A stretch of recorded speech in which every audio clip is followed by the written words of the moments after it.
అందరికీ నమస్కారం. మన ఛానల్కు స్వాగతం. ఈరోజు మనం చాలా ఈజీగా చాలా తక్కువ పదార్థాలతో ఇంట్లోనే చేసుకునే ఒక టేస్టీ స్నాక్ రెసిపీ చూపించబోతున్నాను. ఈరోజు మనం చేసే రెసిపీ కరకరలాడే పునుగులు. బయట క్రిస్పీగా లోపల చాలా సాఫ్ట్గా ఉండే ఈ పునుగులు సాయంత్రం టైంలో టీతో తింటే చాలా బాగుంటాయి. ఈ రెసిపీ పెద్దగా టైం కూడా పట్టదు, అలాగే ఇంట్లో ఉన్న పదార్థాలతోనే చాలా ఈజీగా చేసుకోవచ్చు. కాబట్టి వీడియోని స్కిప్ చేయకుండా పూర్తిగా చూడండి.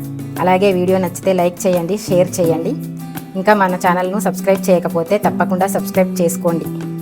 మరి ఆలస్యం చేయకుండా ఈ టేస్టీ పునుగులు ఎలా తయారు చేసుకోవాలో చూద్దాం. ముందుగా ఒక బౌల్ తీసుకొని దానిలో 1 కప్పు బియ్యపిండి వేసుకోవాలి.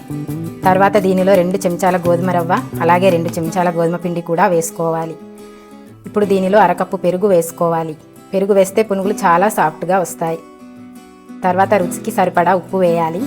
ఇప్పుడు ఇందులో రౌండ్స్గా కట్ చేసుకున్న పచ్చిమిర్చి, సన్నగా కట్ చేసిన ఉల్లిపాయలు, కొంచెం అల్లం ముక్కలు, కొత్తిమీర, కరివేపాకు కూడా వేయాలి. ఇవి వేస్తే పునుగులు మంచి ఫ్లేవర్ వస్తుంది. అలాగే చిటికెడు వంట సోడా కూడా వేయాలి. ఇప్పుడు ఇందులో కొంచెం జీలకర్ర కూడా వేయాలి. జీలకర్ర వేస్తే తినేటప్పుడు మంచి వాసన మరియు టేస్ట్ వస్తుంది. ఇప్పుడు ఈ పదార్థాలన్నీ ఒకసారి బాగా కలపాలి. తర్వాత కొంచెం కొంచెంగా నీళ్లు పోస్తూ ఈ పిండిని కలుపుకోవాలి. నీళ్లు ఒకేసారి ఎక్కువగా పోయకుండా కొద్దిగా పోస్తూ కలపాలి. ఇలా నెమ్మదిగా కలుపుకుంటూ ఉండాలి. ఇలా కలుపుతున్నప్పుడు కొంచెం టైం పడుతుంది కాబట్టి గడ్డలు లేకుండా స్మూత్గా అయ్యేలా బాగా కలపాలి. చూడండి, ఇప్పుడు మన పిండి ఈ కన్సిస్టెన్సీకి వచ్చింది. పిండి కొంచెం గట్టిగా ఉండాలి. చాలా మెత్తగా ఉంటే పునుగులు వేసేటప్పుడు ఆయిల్లో అంటుకుపోయే అవకాశం ఉంటుంది. అందుకే ఇలా కొంచెం గట్టిగానే ఉంచుకోవాలి. ఇప్పుడు స్టవ్ మీద ఒక కడాయి పెట్టుకొని పునుగులు ఫ్రై చేసుకోవడానికి సరిపడా ఆయిల్ పోసుకోవాలి. ఆయిల్ బాగా వేడయ్యాకే పునుగులు వేయాలి. ఆయిల్ వేడిగా లేకపోతే పునుగులు కడాయి అడుగున అంటుకుపోతాయి. ఇప్పుడు ఆయిల్ బాగా వేడయింది కాబట్టి చేత్తో లేదా స్పూన్తో ఇలా చిన్న చిన్న గుండ్రంగా పిండిని ఆయిల్లో వేయాలి. చూడండి, ఇలా వేసిన తర్వాత గరిటెతో నెమ్మదిగా అటు ఇటు తిప్పుతూ ఫ్రై చేయాలి. ఇలా తిప్పితే పునుగులు 2 వైపులా సమానంగా కాలుతాయి. ఇప్పుడు చూడండి, నెమ్మదిగా పునుగులు పైకి ఎగిరి వస్తున్నాయి. ఇదే పునుగులు బాగా ఫ్రై అవుతున్నాయనే సైన్. ఈ టైంలో ఫ్లేమ్ని మీడియం మీద ఉంచుకోవాలి. చాలా ఎక్కువ ఫ్లేమ్ పెడితే బయట మాత్రమే కాలిపోతాయి, కానీ లోపల సరిగ్గా కాలవు. ఇంకో విషయం ఏమిటంటే ఒకేసారి చాలా ఎక్కువ పునుగులు ఆయిల్లో వేయకండి. కొంచెం స్పేస్ ఉండేలా వేస్తే పునుగులు బాగా ఫ్రై అవుతాయి.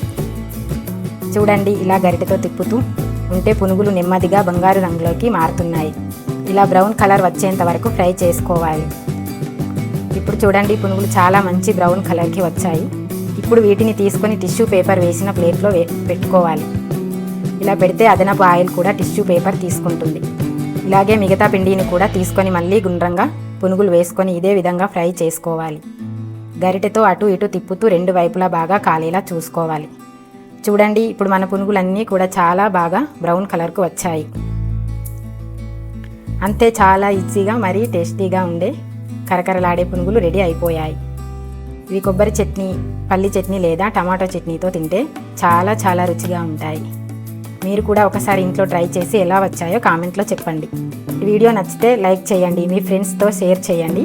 ఇంకా మన ఛానల్ను సబ్స్క్రైబ్ చేయకపోతే తప్పకుండా సబ్స్క్రైబ్ చేసుకొని బెల్ ఐకాన్ కూడా ప్రెస్ చేయండి. మళ్ళీ ఇంకో మంచి రెసిపీతో మీ ముందుకు వస్తాను. అప్పటి వరకు టేక్ కేర్, బాయ్ బాయ్.